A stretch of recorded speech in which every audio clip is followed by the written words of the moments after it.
اللہ ہر مسلمان کو بیماریوں سے محفوظ رکھے اور جو بیمار ہو چکے ہیں اللہ تعالیٰ ان کو شفاء کاملہ عطا فرمائے۔ میں سمجھانے کے لیے ایک بات کہنے لگا ہوں۔ ایک بندہ بیمار ہو جاتا ہے، ڈاکٹر کے پاس جاتا ہے، ڈاکٹر اس کو چیک اپ کر کے کہتا ہے صوفی صاحب تسی چھوٹا گو چھاڑ دیو، تساں جی بڑا گو چھاڑ دیو، تسے جی میٹھا کھانا چھاڑ دیو تو تسی نمک کھانا چھاڑ دیو۔ کیوں نہیں چھوڑ دیتے ہیں کہ نہیں چھوڑ دیتے؟ اونچی بولو یار، تھوڑا جا اونچی آواز نہ بول دے۔ اچھا آپ میں سے کوئی مجھے بتلائے گا یہ چھوٹا گوشت حلال ہے کہ حرام ہے؟ اونچی بولو یار۔ بڑا گوشت، میٹھا، نمک، یار ڈاکٹر کے کہے سے حلال چھوڑ دیتا ہے، نبی کے کہے سے حرام نہیں چھوڑا۔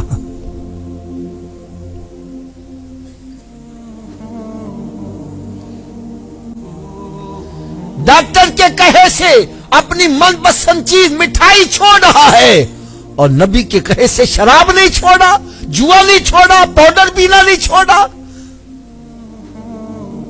حرام کھانا نہیں چھوڑا، سود کھانا نہیں چھوڑا۔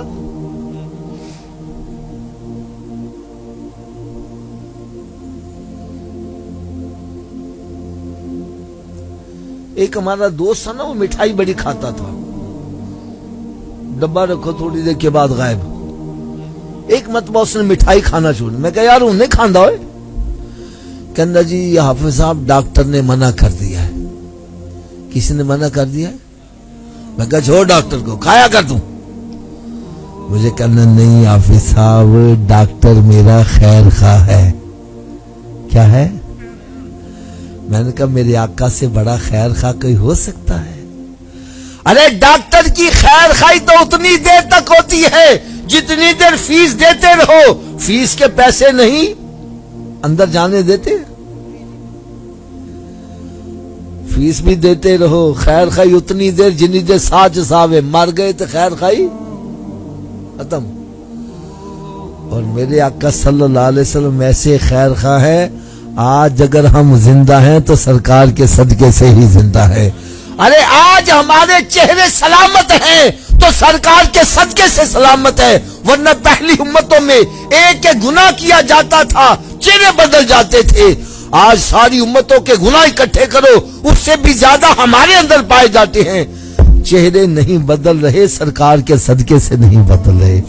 قرآن کہتا ہے وما کان اللہ لیعذبہم وانت فیہم، اے میرے پیارے حبیب صلی اللہ علیہ وسلم میں ان پر عذاب کیسے نازل کروں جبکہ تو ان میں موجود ہے۔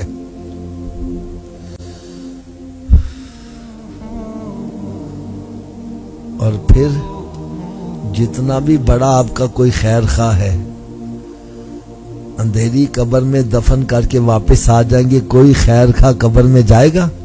اب بولو تو صحیح۔ اور میرے آقا صلی اللہ علیہ وسلم ایسے خیر خواہ ہیں قبر میں بھی تشریف لائیں گے، اور ایسے خیر خواہ ہیں قیامت کے روز جب ماں کلوتے کو چھوڑ کے بھاگ رہی ہوگی سرکار وہاں بھی خیر خواہ فرمائیں گے۔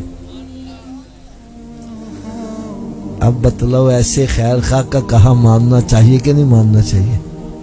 آواز کم ہو گئی ہے یار۔ تو میرے آقا صلی اللہ علیہ وسلم نے ارشاد فرمایا قیامت کے روز مسلمان سے سب سے پہلا سوال نماز کا ہوگا۔ کون سا ہوگا؟ تو کیا ہمارا پہلا سوال درست ہے؟ چلو میں کیسے لگواؤں، آپ بے شک تیاری نہ، آپ کہو گے حافظ صاحب نے تکا لگایا، پتہ نہیں آتا بھی ہے کہ نہیں آتا، لیکن میرے آقا کا فرمان غلط ہے۔ جب سرکار صلی اللہ علیہ وسلم نے فرما دیا پہلا سوال ہی نماز کا ہوگا، اور جو پڑھے لکھے افراد بیٹھے ہیں میری بات سمجھ رہے ہیں، امتحان گاہ میں بیٹھے ہو پہلا سوال صحیح ہو جائے، اگلے مشکل بھی ہوں تو آسان ہو جاتے ہیں، اور اگر پہلے میں پھنس جائے اگلے آتے بھی ہوں تو بھول جاتا ہے۔ تو بھائی سرکار صلی اللہ علیہ وسلم نے فرمایا پہلا سوال ہی نماز کا ہوگا، پھر کیا خیال ہے ہمیں نمازی بننا چاہیے کہ نہیں بننا چاہیے؟